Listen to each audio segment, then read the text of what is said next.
मित्रों, किसी दौर में बगदाद जो है ना इराक का, ये इस्लामी सल्तनत का कैपिटल हुआ करता था और उस दौर को इस्लाम के गोल्डन एरा में से शुमार किया जाता है। लेकिन फिर दुनिया में एक और बहुत बड़ी फोर्स उभरती है और उन्होंने आके बगदाद पे हमला किया, हलाकू खान और ये सारे, और इन्होंने ईंट से ईंट बजा दी उस इस्लामी सल्तनत की। लेकिन कुदरत का निज़ाम देखें कि जिन्होंने हमला किया उन्हीं की औलादें आगे जाके मुसलमान हो जाती हैं, और ना सिर्फ मुसलमान होती हैं बल्कि इस्लाम की ताकत बन जाती है। और उन्होंने ही फिर आगे चल के इस्लामी जो निज़ाम था, इस्लामी जो सल्तनतें थी, उनको ना सिर्फ लीड किया बल्कि बड़ी पावरफुल जो सल्तनतें थी वो कायम की दुनिया के अंदर। लेकिन जब इन्होंने हमला किया था बगदाद के ऊपर, तो बगदाद के अंदर सिचुएशन कुछ यूं थी मुसलमानों की कि बहस इस बात पे नहीं हो रही थी कि इसको कैसे रोकें, ये जो हमला आवर है इनको कैसे रोकें। मौलवी हजरात वहाँ पर ये बहस कर रहे थे कि कौवा हलाल है या हराम है, ये बहस हो रही थी। तो हमारे रीजन के अंदर भी जो आलमी सिचुएशन है ना इस वक्त, वो बिल्कुल ऐसे है जैसे हलाकू खान और ये जो सारे हैं ये दरवाज़ों पे आकर खड़े हो गए हैं रीजन के। और हमारे मुल्कों के अंदर, बांग्लादेश में, पाकिस्तान में, इंडिया में बहस इसी पे हो रही है कि कौवा हलाल है या हराम है। दुनिया में क्या हो रहा है इसका मुझे कभी कभी लगता है कि कुछ अंदाज़ा ही नहीं है। ना बांग्लादेश के अंदर जो काबरीन है उनको अंदाज़ा है कि दुनिया में क्या हो रहा है, ना इंडिया के अंदर जो करता धरता है पावर में बैठे हुए उनको अंदाज़ा है कि दुनिया में क्या हो रहा है, ना पाकिस्तान के अंदर कुछ अंदाज़ा है। पाकिस्तान में टॉपिक क्या है, इमरान खान को कैसे रोकना है। इंडिया के अंदर रवायती टॉपिक हिंदू मुस्लिम, वही रवायती टॉपिक वही चल रहा है। अभी एक दो रोज पहले भी ये जो 56 मिलीमीटर वाले बाबा जी हैं वो औरंगजेब याद दिला रहे थे। हालांकि बॉर्डर पर उनके क्या हो रहा है, चाइनीज क्या कर रहे हैं, उनको वो उसको छोड़ें, इनको याद दिला रहे थे हिंदू मुस्लिम। और बांग्लादेश के अंदर टॉपिक क्या चल रहा है, बीएनपी और अवामी लीग का जो इलेक्टोरल जो सिस्टम और ये सारा कुछ।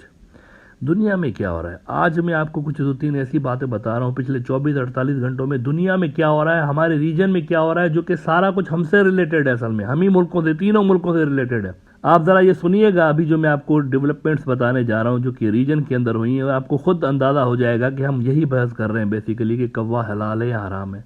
हमारा वहाँ से लेना देना ही नहीं है, जो कि इतनी बड़ी जंगें सर पे खड़ी हुई है हमारे। अमेरिका की जानिब से ताइवान की बढ़ाई गई मिलिट्री असिस्टेंस, ये जो उन्होंने नया डिफेंस एक्ट पास किया उसमें उन्होंने ताइवान के लिए मिलिट्री असिस्टेंस बढ़ाई है। इसके बाद क्या हुआ है कि चाइना की ड्रिल्स जारी हैं ताइवान के आसपास। चाइना बड़ी तादाद में अपने फाइटर जेट्स और जहाज़ जो है, बहरी जहाज़ लेकर आ गया है ताइवान के पास। लेकिन इसी दौरान कल एक बड़ा वाकया ये पेश आया कि 71 चाइनीज़ जो जहाज़ हैं, फाइटर जेट्स, इन्होंने ताइवान के ऊपर और ताइवान के आसपास उड़ान भरी है और उसकी एयर स्पेस के अंदर जो है वो घुस गए। 71 में से 40 जो जहाज थे इनके, वो ताइवान स्ट्रेट के ऊपर परवाजें करते रहे। राइटर्स ने खबर लगाई कि Taiwan reports China's largest incursion yet to air defence zone. आज तक इतने ज्यादा चाइनीज जहाज जो है वो नहीं देखे गए रीजन के अंदर जितने पिछले 24 घंटों में देखे गए हैं। 71 चाइनीज जो जहाज हैं वो फ्लाई कर चुके हैं। अब ताइवान को जैसे कि दुनिया की अक्सर मुल्क नहीं मानते, दुनिया की अक्सर मुल्क इसको चाइना का ही हिस्सा समझते हैं, तो officially there is nothing like Taiwan air space. लेकिन अमरीकी ताइवान स्ट्रेट को पीसफुल रखने की लेक्चर देते रहते हैं, भाषण देते रहते हैं। ताइवान स्ट्रेट को जो है आप इस तरह रखें, पीसफुल रखें। अगर आप चाइना ताइवान का मैप देखें ना, तो दोनों के दरमियान समुद्र की छोटी सी पट्टी आती है, उसको कहते हैं ताइवान स्ट्रेट। यहाँ पर चीनी जहाज घुसे हुए हैं। इन्होंने असल में अमेरिका को लाउड एंड क्लियर मैसेज दिया है कि ताइवान या ताइवान स्ट्रेट सारा का सारा चाइना है बेसिकली। 7 बहरी जहाज भी इस वक्त चाइना के ताइवान के पास खड़े हुए हैं। आज तक चाइना ने इतने ज्यादा जहाज कभी नहीं भेजे ताइवान के पास। अब ताइवान को जब भी चीन ने एनेक्स करना होगा, सबसे पहले उन्होंने ताइवान की ब्लॉकेट करनी होगी, यानी कि ताइवान की तरफ आने वाले तमाम सी रूट्स वो बंद कर देंगे, ताइवान के पूरे एयर स्पेस को वो बंद कर देंगे और उनकी मिलिट्री शिप्स आकर ताइवान के ऊपर खड़ी हो जाएंगी, जहां से बड़ी तादाद में चीनी फौजी फिर ताइवान के अंदर घुस के कंट्रोल संभाल लेंगे। तो ये जो चाइना ड्रिल्स करता रहता है ना, बेसिकली इनके अंदर उन्होंने ये कैपेबिलिटी भी डेमोन्स्ट्रेट करके दिखा दी है अमेरिका को भी और दुनिया को भी कि वो ये सब कुछ कर सकते हैं। इनकी ब्लॉकेड और फिर अंदर घुसना, ये सब कुछ कर सकते हैं। चाइनीज ने दिखाया हुआ है पहले भी। अगर अमेरिकी प्रोवोकेशंस जारी रहती हैं तो चाइनीज ताइवान के अंदर घुस भी सकते हैं। आपको याद होगा यूक्रेन के अंदर दाखिल होने से कई हफ्ते पहले रूसी फौजों ने क्या किया था। रूसी फौज बड़ी तादाद में यूक्रेन के बॉर्डर पर जमा हुई थी और वहां पर कई हफ्ते तवील ड्रिल्स की थी उन्होंने, जिस दौरान अमेरिकियों ने बार बार तारीख पे तारीख, तारीख पे तारीख, वो सनी देओल वाला डायलॉग है ना, जज साहब मिलती है अदालतों से तो सिर्फ तारीख पे तारीख। तो अमेरिकियों ने बार बार डेट्स दी थी कि हमारे हिसाब से रूसी फला डेट को यूक्रेन के अंदर हमला कर देंगे, घुस जाएंगे। लेकिन फिर जब वो डेट आती थी तो अमेरिकी दूसरी डेट बता देते थे, ये कहकर के 100% उन्होंने घुसना है, ये नहीं तो इस डेट पे घुस जाएंगे। इसी दौरान लेकिन रूस की वो जो ड्रिल्स थी वो जारी रही थी यूक्रेन के बॉर्डर्स पर और आखिर में वो घुस गए थे। तो ये जो चाइना बार बार ड्रिल्स कर रहा है ना, ये ड्रिल्स ताइवान पे इन्वेजन की भी शक्ल ले सकती हैं, ये इतनी डेंजरस हैं। American are playing with the fire, उनके पास ज़्यादा ऑप्शन नहीं है ताइवान के हवाले से। ताइवान जो है ज़्यादा डिफेंडेबल नहीं है, छोटा सा ताइवान है, ये कोई यूक्रेन की तरह बड़ा मुल्क भी नहीं है ना कि चीनियों को ज़्यादा वक्त लगेगा इसको एनेक्स करने में और इसको कंट्रोल करने में। लेकिन इसी दौरान एक तो ये हो रहा है ना, एक और बहुत बड़ा सरप्राइज ये भी दिया गया है अमेरिका को कि इसका जो इत्तेहादी है south Korea, if you look at the map, Taiwan में चाइनीज ड्रिल्स और फिर साउथ कोरिया में अगर आप मैप देखें, साउथ कोरिया में नॉर्थ कोरिया का ड्रोन आके गिर गया है, ड्रोन आके गिर गया उनका, और बिल्कुल साउथ कोरिया के कैपिटल सियोल के पास आकर गिरा है। नॉर्थ कोरिया चाइना का करीब तरीन इत्तेहादी है और साउथ कोरिया अमेरिका का इत्तेहादी है। तो अमेरिकी इत्तेहादी के अंदर चाइनीज इत्तेहादी ने ड्रोन मारा है। हालांकि साउथ कोरिया के पास जदीद तरीन अमेरिकी एयर डिफेंस सिस्टम मौजूद है जो कि यानी कि कैपेबल होना चाहिए था ये ड्रोन रोकने के लिए, लेकिन ना सिर्फ वो ड्रोन इनकी एयर स्पेस को ब्रीच करते अंदर घुसा बल्कि कैपिटल तक आके पहुंचा है, which is suppose to be the most secured area. तो ये बड़ी ही चिंता की बात है साउथ कोरिया के लिए कि उनका डिफेंस बेसिकली कंप्लीट नहीं है। नॉर्थ कोरिया के ही ड्रोन आके घुस जा रहे हैं उसके अंदर। बीबीसी को मैं कोट कर रहा हूं, North Korean drone reaches north of Seoul, उधर ताइवान पे चीनी जहाज, इधर साउथ कोरिया पे नॉर्थ कोरिया के ड्रोन। तो चाइना ने अमेरिका को प्रोबेबली बताया है कि मित्रों forget about defending Taiwan, you might lose South Korea as well if you try to stop us from taking back Taiwan. आप वो भी लूज कर देंगे साउथ कोरिया को।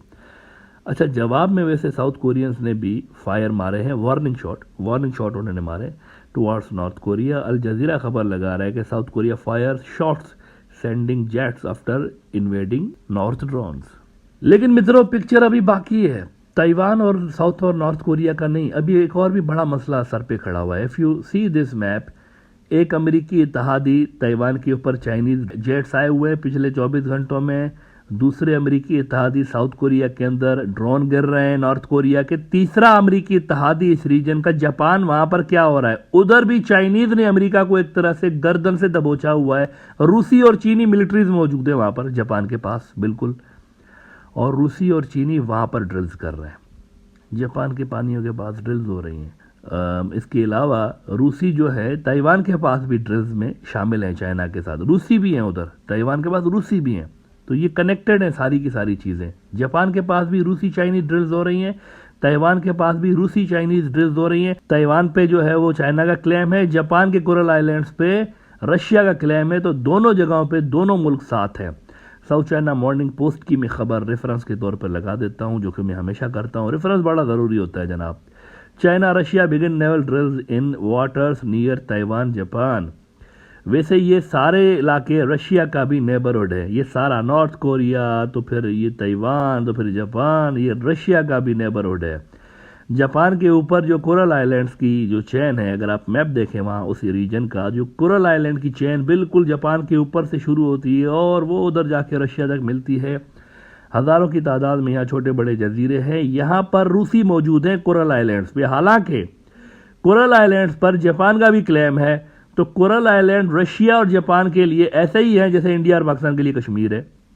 ये फड्डा है दोनों के दरमियान और बड़ा पुराना फड्डा है। तो एट द मोमेंट ये पूरा जो रीजन है ना, साउथ चाइना सी, तो फिर सी ऑफ जापान, ये सारा का सारा रीजन मिलिटरली बड़ा हाईएस्ट लेवल पर यूँ समझिए कि टेंशन है यहाँ पे।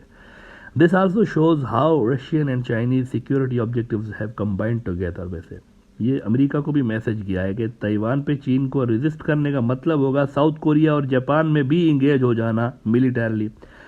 और यहाँ 56 मिलीमीटर वाले बाबा और उनकी जो पॉलिसीज़ है, इंडिया के लिए भी एक पैगाम है यहाँ पे कि मित्रों, चाइना के साथ जंग की सूरत में ये भूल जाएं कि you will be getting Russian weapons. आपके 80% हथियार मेड इन रशिया हैं। आपको ना स्पेयर पार्ट्स मिलेंगे, ना नए हथियार मिलेंगे to fight with China with Russian weapons. ऐसा नहीं हो सकता। तो पाकिस्तान और चाइना से पंगा लेके प्रैक्टिकली मोदी साहब ने इंडिया को बंद गली में दाखिल किया है। लेकिन हमारे मुल्कों में क्या बहस हो रही है टीवी पे, कौवा हलाल है या हराम है, ये बहस हो रही है। इंडिया के अंदर ये बहस हो रही है कि हिंदू मुस्लिम वही कौवा हलाल है या हराम।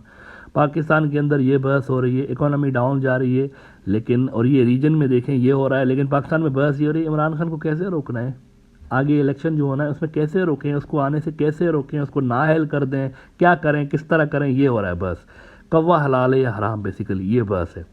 बांग्लादेश में भी यही हो रहा है, कौवा हलाल है या हराम है। यानी उधर भी ये बहस हो रही है कि बीएनपी और दूसरी जो एंटी अवामी लीग पार्टियां हैं उनको कैसे रोकना है। उधर ये बहस ही नहीं हो रहा कि ये रीजन में क्या हो रहा है। भाई ये जंगें हमारे सर पे खड़ी हुई हैं, इनमें से किसी एक फ्रंट पे जंग छिड़ गई ना तो हम सारे के सारे सकिन हो जाएंगे, क्योंकि ये बड़े हाथियों की जब जंग होती है ना तो उसमें तो फिर इधर उधर के जो छोटे प्लेयर्स होते हैं वो तो वैसे ही पिस जाते हैं। तो यहाँ पर ये समझा ही नहीं जा रहा कि कितने डेंजरस थ्रेट्स हमारे सर पे मंडला रहे हैं और हम लोग कहाँ पे ध्यान दे रहे हैं अपना। जहाँ पर देना चाहिए उधर हम दे नहीं रहे, जो छोटे छोटे मामलात हैं उसको हम लोग देख रहे हैं बस। कौवा हलाल है हराम है, इसी पे बहस कर रहे हैं।